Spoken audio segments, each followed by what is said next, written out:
Hello, everyone. Thank you for joining our Digital Innovation Web Clinic today. This month, we're going to be talking about digital media measurement. Let's just wait one more moment for the rest of the folks to join the call.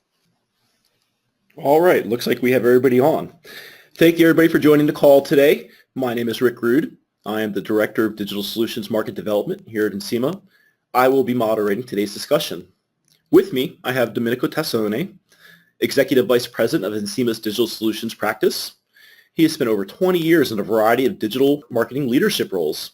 In addition to working with us here at Encima, Domenico is also the Chief Collaborator for the View Through Measurement Consortium and serves as a strategic advisor to Signal Tag Management. Once again, I want to thank everybody who has taken time out of their busy schedules today to join today's discussion. I'm sure that you'll come away with a few new tricks to add to your digital arsenal. During the course of the web clinic, please feel free to submit your questions via the chat window. We have made the chat window private so that you can feel comfortable asking any questions that you may have. We're going to try to get to all of your questions at the end of the web clinic, but just in case you're out of time, I will follow up with you personally via email with more information on your question. Once again, your questions are important to us. And with that, I will now pass off to Domenico. Thanks, Rick, and hi, everyone. Happy to be here talking about one of my favorite subjects. It's a really important subject if you are in digital marketing measurement, and a little bit on what we're going to talk about.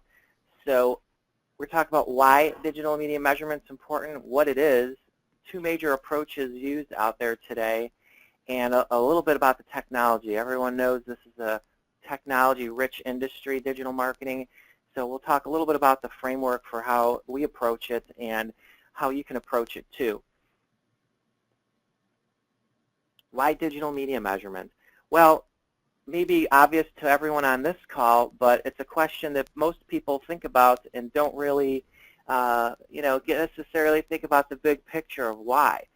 So I always go back to the basics with John Wanamaker's quote from way back: "Half the money I spend on advertising is wasted. The trouble is I don't know which half." And it's a common problem in marketing because you spend energy and effort and resources in various projects and channels of communication, but some work better than others, and it's very difficult to tell usually where that benefit is coming from. And that, of course, is just as true in digital as it was with TV and radio and print. So safe to say that there's a lot of interest in digital media measurement. As you can see from the chart here, the interest in spending terms continues to increase, and we're figuring, well, Forrester's figuring at least, and by 2019, we're talking about $103 billion on combined digital channels like search, display, social media, and email marketing. This will for sure surpass broadcast and cable combined, which is pretty much the biggest part of the spend these days and has been for some time. But what we do see is also this is somewhat zero-sum. So the growth of those channels has slowed, and digital has crept in to take more and more of that spend away. And we'll get into some of the reasons why in a moment. But where that comes to, where it breaks down is essentially this gets spent on media consumption, platform consumption, so media spending. There's definitely been a drive to more and more performance measurement, more accountability that is possible in the digital media world. And in terms of how people in marketing have looked at measurement, digital is a place where, with new folks coming in and older folks going out, it's safe to say that the new breed of marketer is very comfortable with digital in a way that prior generations haven't been as much. And that's just the nature of it. Hey, Domenico, So, that chart there is interesting, the Forrester chart that you showed. Why do you think there's such a steady march towards digital for marketers at the expense of these traditional media channels like TV? Really, it's the combination of these. I mean, it depends on the organization in particular, but for sure there could be changes in management where a new approach, a new digital savvy approach has been needed, more risk-taking to try these new channels and figure out how they work to develop that organizational competency. And And definitely the more you get into digital, the more data you find yourself being faced with. And a lot of it can be used to measure better. Some of it is noise, not all signal. But the interest and enthusiasm about finding what works and finding what can be measured and making those incremental adjustments during campaigns is just something that's not as easy to do with traditional media channels. Okay, that makes sense. Yep.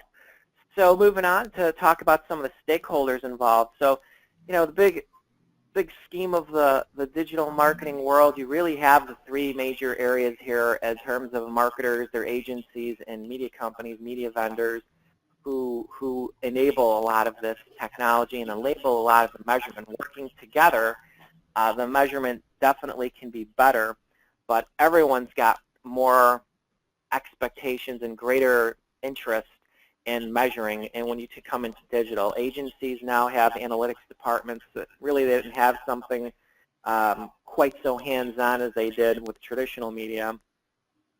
With marketing in general, marketing departments taking a cue from agencies, but getting more enthusiastic and more interested in near real-time measurement in some cases, especially for, say, an e-commerce marketer.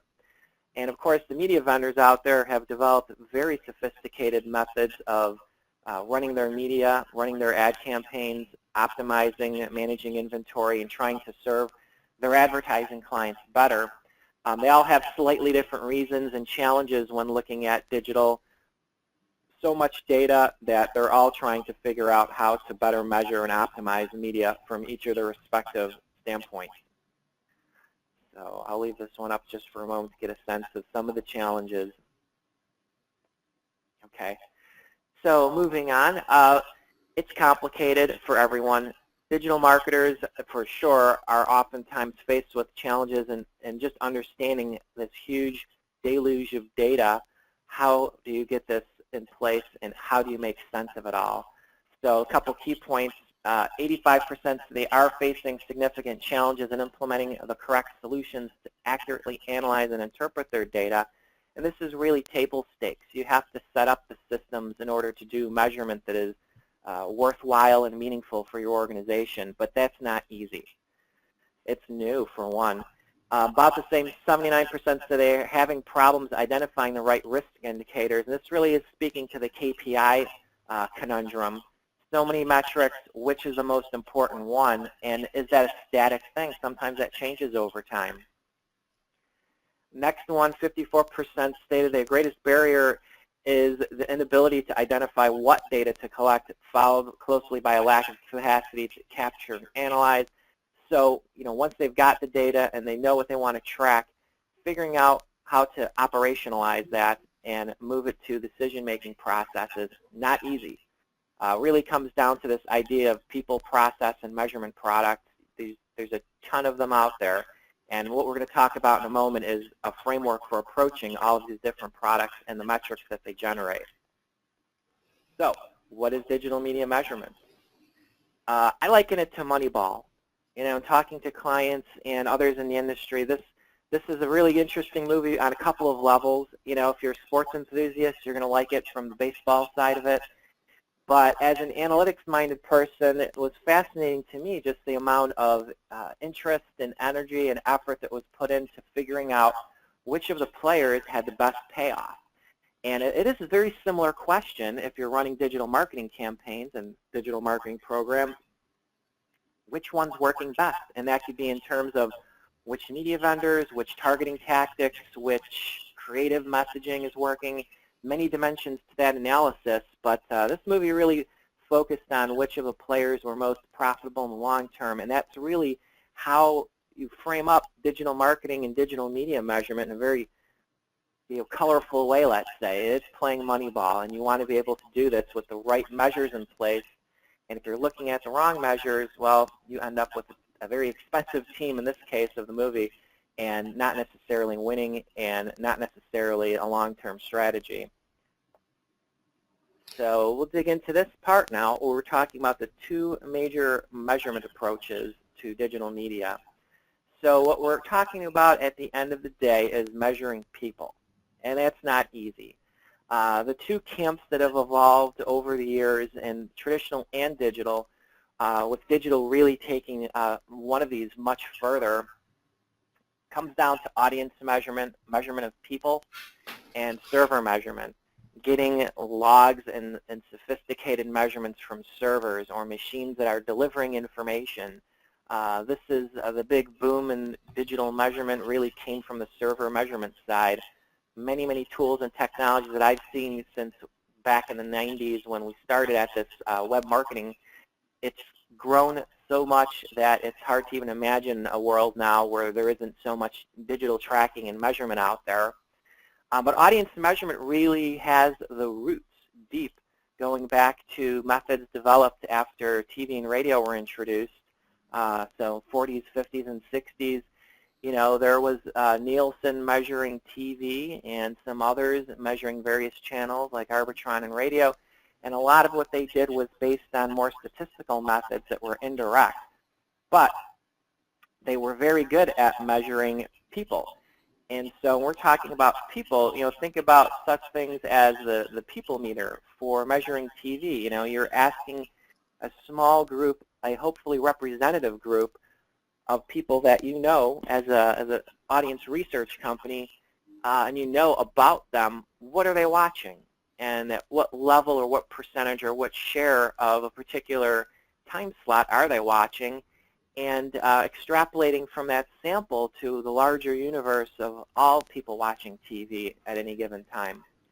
So what's really interesting about this approach is it really is very good with qualitative measurement. And what we're talking about there is such things as, you know, the demographic and psychographic side of it, where you know it's Bob Smith, who is a certain age, has a certain number of people in his family, a certain income, certain education level. Those kinds of demographics are known. You know it for sure because when you signed up Bob Smith to the panel that you've created, that's information that he's provided and it's hopefully accurate. Now, psychographics, of course, gets into more of the interests and so on, and you essentially use this kind of information to color who's been seeing the advertising. Is it a group that looks like this? There's a group that looks like that, soccer mom, sports enthusiast, so on. You get the idea. But this was really the core fundamental approach in measuring people and using statistical methods to project out what this small group is doing or what's going beyond the small group that you do know and looking to a much larger group. That's basically where we're talking about the people approach. It's simpler in some senses, but it relies on some statistical methods to make the point of what's happening. Server measurement, of course, is a completely different approach where you're really starting off with granular information and working it back the other way. It's more of a bottoms-up approach than a statistical top-down approach. Data mining really and database marketing really drove this part of it quite a bit. So a lot of this takes more of a push-button approach to tracking and measurement.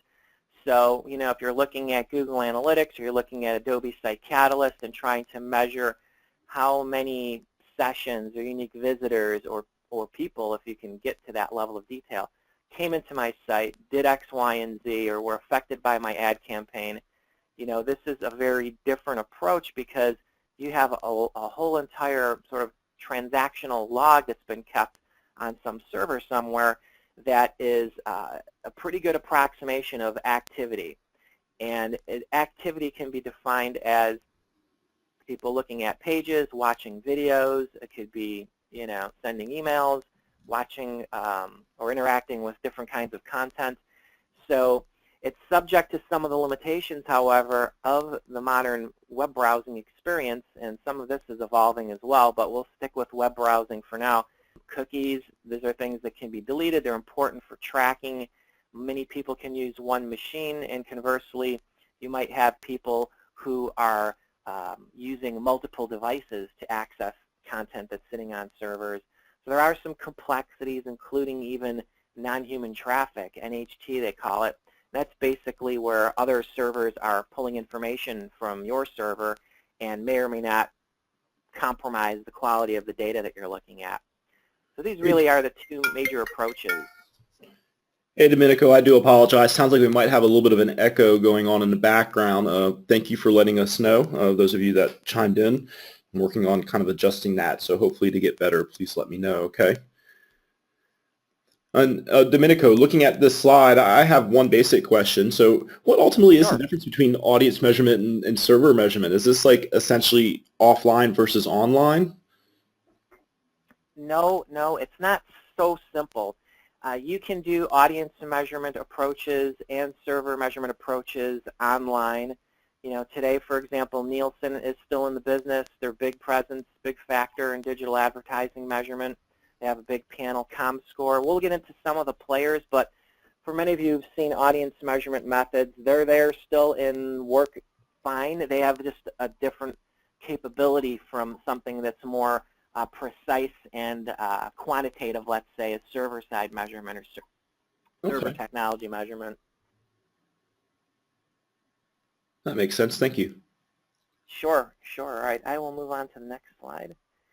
Okay, so we'll get into some of the types of technology used along these two major frameworks, audience measurement and server measurement. So I mentioned Nielsen and ComScore already. For those of you deeper into it, you know, these are big, important tools in media planning these days. They have been for a while. And this lets advertisers and their agencies figure out who they're going to target and how, and go to various media vendors, complete the picture, or reach those people. Which sites have the best, you know, soccer mom population or, you know, home improvement population. And that's a traditional method that's definitely evolved some into the digital world, but those panel-based methods for measuring people form the basis of those tools that allow them to be used for media planning purposes and targeting purposes. Competitive monitoring is another big area where you're looking to find out, well, how does this particular brand compare with other brands that are out there in the marketplace, whether it's search or display. There's different ways of measuring it. Moat, Media Trust are some of the ones out there. Media vendors themselves have their own ability to measure. Google and, well, one of Google Analytics capabilities certainly speaks to that. Quantcast, of course, known for their demographics. There are others. Bizzo comes to mind. Those are actually, you know, media companies that are sharing lots of demographic data that they have devised. And you do typically that through a panel approach, but it potentially could be server as well. We'll get into that in a moment. Custom brand lift studies, mini panels, if you will, that are done in a campaign situation rather than a standing panel.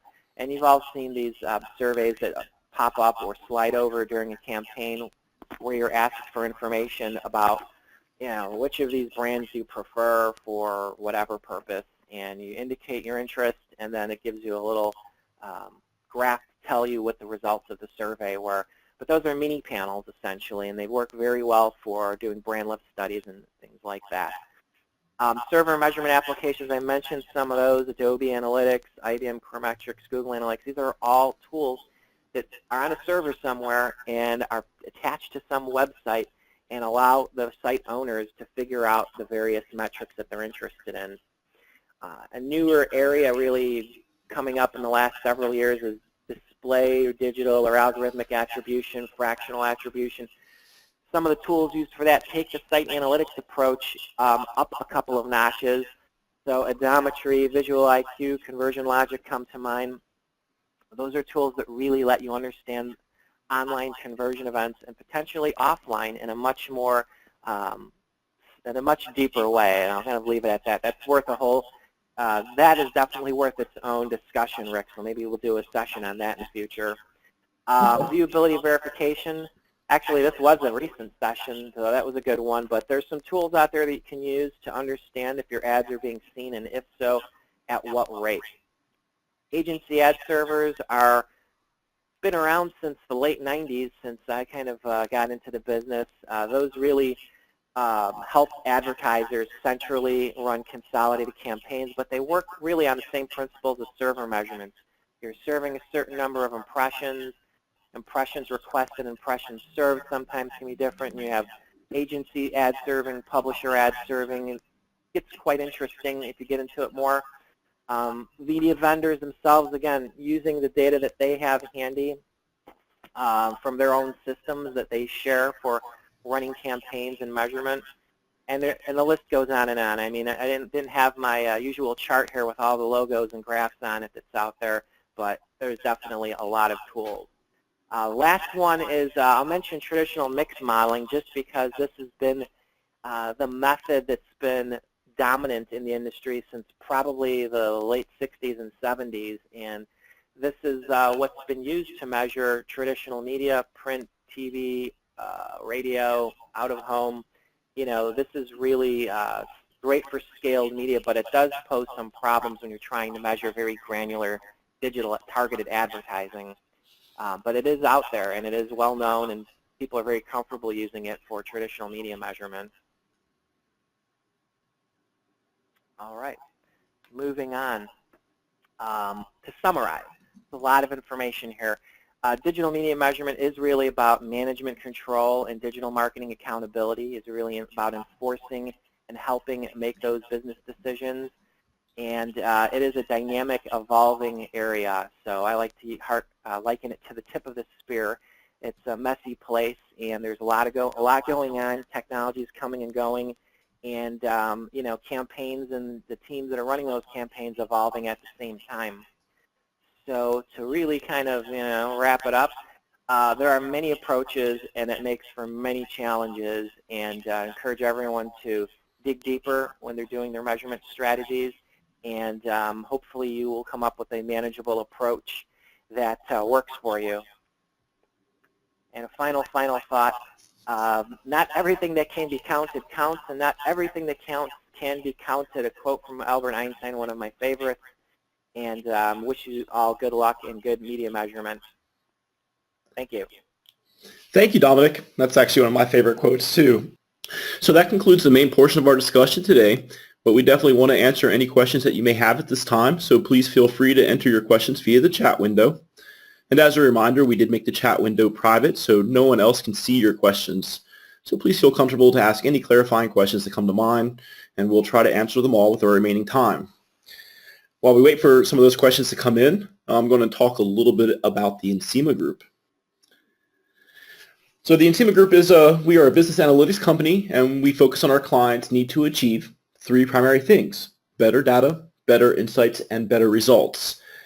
Better data comes through the enablement of the right technology and improved processes, and focus on the management structure. This foundational layer is crucial in order to deliver better insights. Better insights allows us to focus on actionable insights and recommendations for our clients to help them effectively optimize their site. We have an unbiased 5-stage approach that results in these better decisions. These better decisions ultimately lead to better results. Better results drive the bottom line and improve ROI. Encima currently works across the pharmaceutical landscape and the financial landscape with such clients that you see on the right over there. It is our goal to continually grow and improve, and we have been recognized on the Inc. 5000 list 3 years in a row as one of the fastest growing privately held companies. This next slide shows a little bit about Encima's solutions offerings. So essentially we have 3 service tiers in our organization. We have our Analytics Insights group, we have our Digital Solutions group, and we have our Marketing Automation group. The Analytics Insights group offers the 4 services you see here on the left, starting with a consulting and an advisory layer to essentially help you understand what your needs and goals are and to develop an analytics solution roadmap that will help you get there. We do this by performing advanced analytics and modeling techniques like predictive analytics to help you predict the outcomes of your business decisions.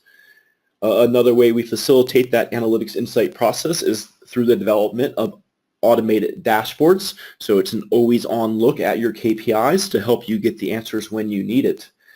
All of these things are set up via an analytic enablement process. This process helps us to define a rock-solid foundation for accurate analytics. This enablement process essentially encompasses everything to the right here that we call digital solutions, which starts with the digital advisory service. We essentially find that there are typically 2 types of data sets: internally generated data and externally purchased data. Oftentimes, some of these internal data points, specifically around analytics platforms, tends to be inconsistent. What Digital Solutions offers is the technical process to build a better foundation for that internally generated data, which will then pave the way for a valid analytics approach that will deliver your actionable insights that will drive the value for your organization. When you layer in a coordinated marketing automation approach, this item to the far right here, to this solid analytics foundation, you can then begin to deliver the right message at the right time to your customers in an automated fashion based on what they are engaging with on site and where they are coming from. This is what the Encima CX marketing automation platform delivers. All right, I do see that we have a couple questions here, Domenico. We have a couple minutes left, so I want to jump right into these questions, and please take your best stab at answering them. Some of them are pretty interesting. We'll start with some of the easier ones here. So one of the questions came in. You presented a couple of different approaches to digital media measurement.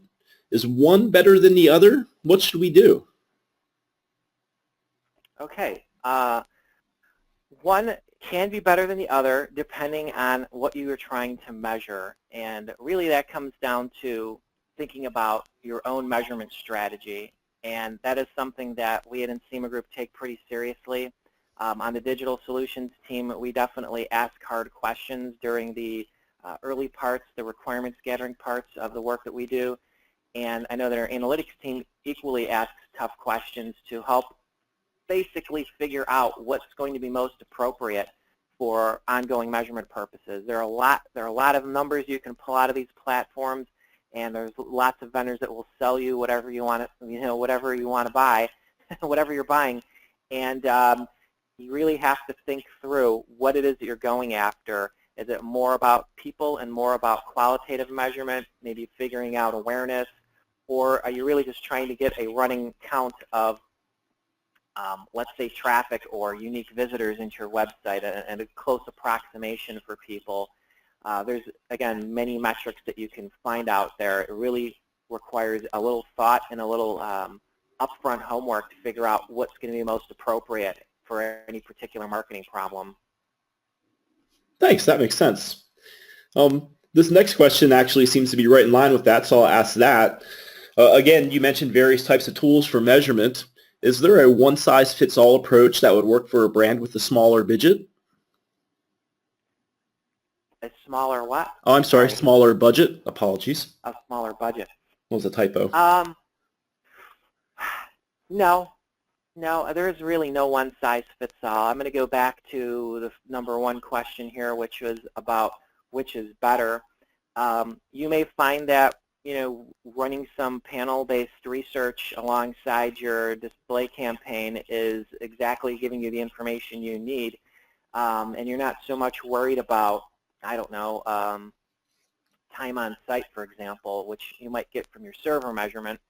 The flip side is maybe it's all about engagement with your brand, and you're looking for that information about how many videos are being played, how many page views per visit are happening, how many forms are being completed, which might be requests for more information.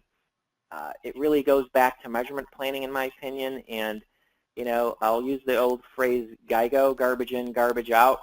Definitely applies to digital media measurement.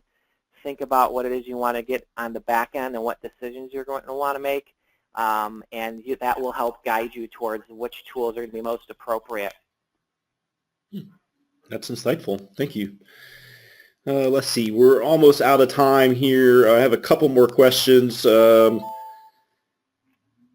go with this one. Are there any emerging trends in digital measurement that you think would be valuable to learn more about, and why?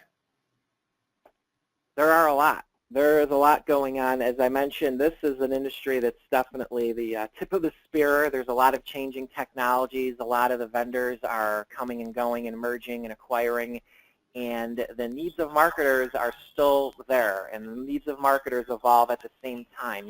Products have different needs when they're early in their life cycle versus when they're way up the adoption curve, or in fact are just kind of markets may be changing, and a product life cycle only goes so far in many industries. So there are a lot of trends that you could find to talk about, like fraud, like viewability for sure. That's a great subject. I know that was a good presentation a couple weeks back.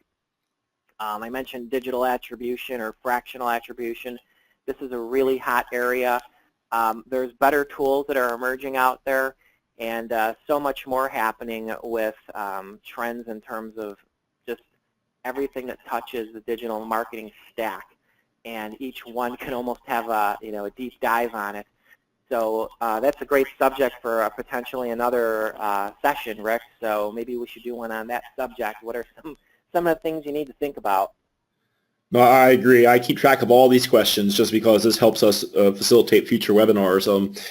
We are out of time, but there is one question I want to address here. It seems fun. So I'm going to ask you this one, Dominic. You guys seem pretty technical, and that's awesome. What does this mean in regards to cost savings and added revenue? Where is the actual value? Well, it's a great question. The people that are involved with executing your digital marketing measurement and digital media measurement strategies, you really want to have a financially focused approach to figuring out what's the payoff and how do you benefit and gain as a client. This is, I would say, one of the most important questions you can ask. And if you think about it, this is really why you spend the money on this technology, or why do you spend the money on these tools. And it's really, and should always be focused on answering the question, which half of the advertising is working?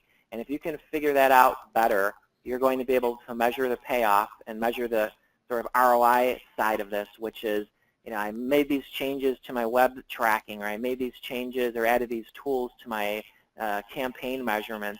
That should lead to some quantifiable benefit. Potentially, if you're an e-commerce company, it's easier to measure some of this. If it's offline, it's a little more complex.